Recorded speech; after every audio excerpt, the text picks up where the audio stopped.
holograms, and welcome to part 3 of Starscream's Big Day, whatever the heck I ended up calling this.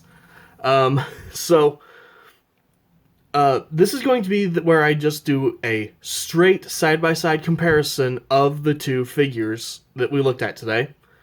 So, on the left here, you've got your Hunt for the Decepticons leader class, and on the right, we've got the MPM 10. Now, for anyone who wanted to know why I was looking at these two together, really quick to get this out of the way, back when they made this figure, we didn't have the MPM line that we know now, and Takara actually ended up taking several of the better received, bigger figures from the movie line, repainting them a bit nicer, and calling them Masterpiece Movie. This was MPM 1. They took this, painted it like this, and this was actually our very first Masterpiece Movie figure. Here's a picture of what the original looked like. So, yeah, in a way, we're actually reviewing the start of MPM and what's at least one of the newest, if not the newest. So, as you can see, size-wise, they're very, very close, actually. Both nearly impossible for me to get in the frame here. Masterpiece is a little bit bigger. They both have detailed cockpits. However, the cockpit on the MPM has gray plastic inside, so the details stand out more. Everything inside of the Hunt for the Decepticons is going to be just cast in that same amber clear plastic. Undersides, the Hunt for the Decepticons is definitely cleaner. I know some people don't like this underside, at all. Yeah, it's pretty messy, I'm not going to lie, but it's still a lot cleaner than this one. And, even if you take the weapons out from under this one, it's still ridiculous just because of all the leg and arm junk that's under here. So, that's kind of all there is to it, really. Obviously, there's the paint differences and everything between the two. But, here, if you're willing to put up with the Cybertronian tattoos, you get something a little bit cleaner looking. And obviously, get your lights and sounds because No one can defeat Starscream. it's fun having a figure that can say that, even if it's, not the right voice. Or, obviously this one, if you look at from the top and you don't put the weapons on it, you have minimal kibble show through. So it's kind of, a pick your poison. Neither of these are perfect in jet mode, but they are still both, I'll call them both adequate. Let's put it that way. They're jet formers. They never have the cleanest, undersides and stuff. From the top, they both look good, especially if you take the weapons off of this guy. So, there's that. Alright, so here we have these two guys in their robot modes, and as you can see, there is, even while this guy is still really big, there is a noticeable, size winning. The Masterpiece guy is far, far bigger. He also weighs like a decent amount more, not a ton more, but he does weigh more, probably just because of the die-cast metal. Quite a bit different body shape. As you can see, this guy's a lot wider and out. Well, this guy really is a Dorito. He's like, a perfect, 360s, triangle, because I can't remember what that's called. Geometry class was a long time ago. And, hey, guess what? Never used it! Just like anyone else.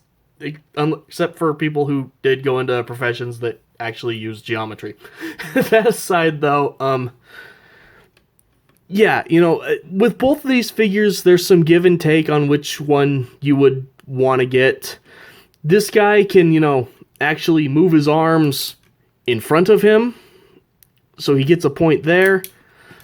While he doesn't have side-to-side ankle tilt, his feet do move back and forth and aren't, locked into just one position, one angle. So you get points there. Meanwhile, this guy can actually look up. He can actually, turn his hands thanks to, the bicep or the elbow rotation. So, you can actually put the hands at slightly more reasonable positions that, you can't do that on this guy because you've got the bicep swivel way up here. So you have to turn just the entire arm to change the hand. And obviously, then there's just the fact of this guy's got the weird Revenge of the Fallen tattoos on him. This one is painted nice and clean. And I know a lot of people really, really did not like this tattoo look. To me, it's fine. It's a very Decepticon thing to do. Cover yourself in stuff.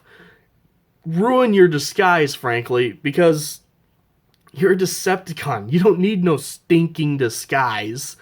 This is just utility for you. You transform to fly, not to hide. So, yeah, I know this probably might come off as a bit of an anticlimax, but, if we're going to rank just raw posability and quality, I do actually have to give that to the leader class because, it's a little more solid. It's got a couple more of those joints that really, really matter.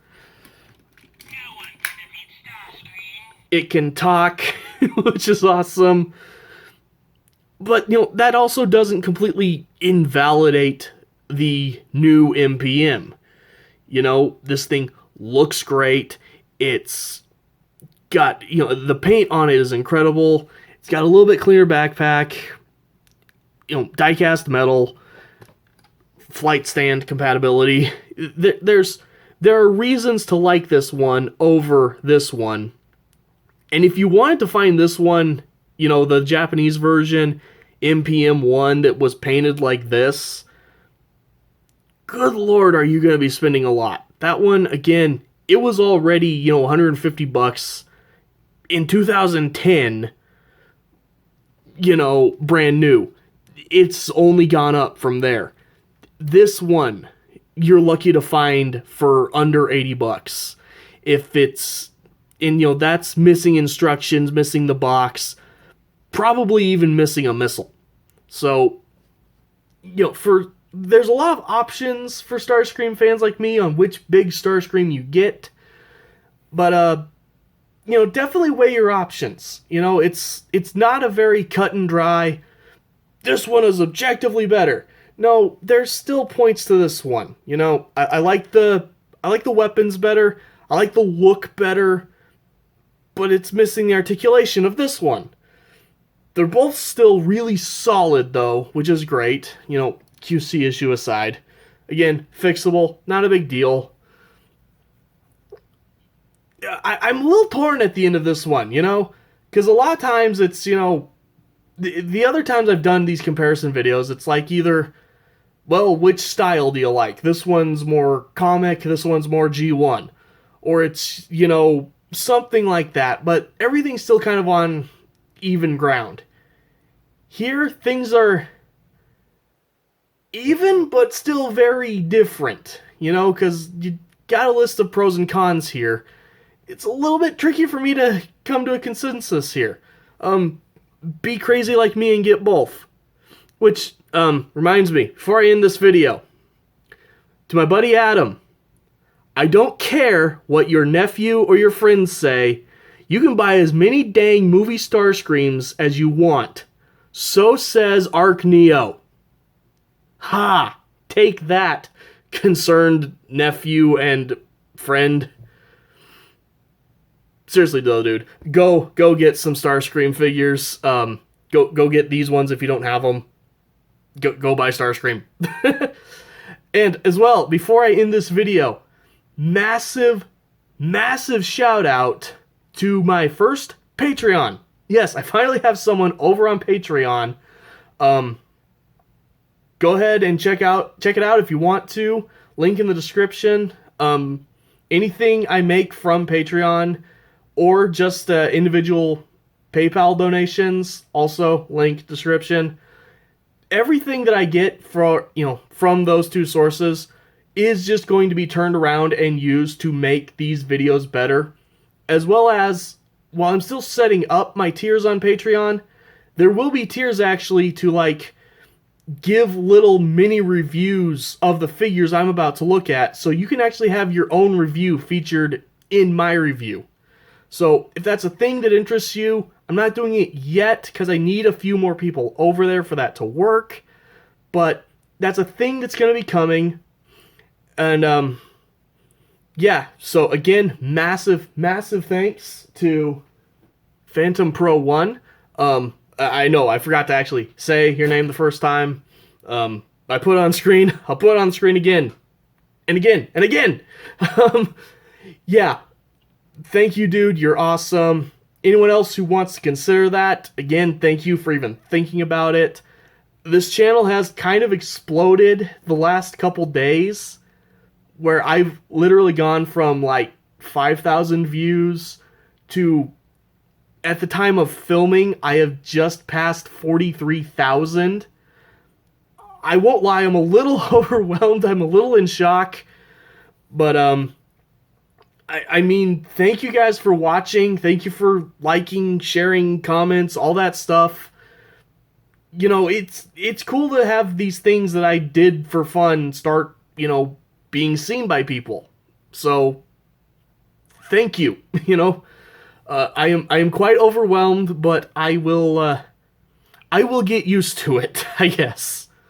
Anyway, thank you guys for watching and listening to me ramble. Again, thank you to my one Patreon once again, and or patron, I guess, not Patreon. Patreon's the site, patrons the people. You can tell I'm new at this. Either way, thank you. See you guys next time.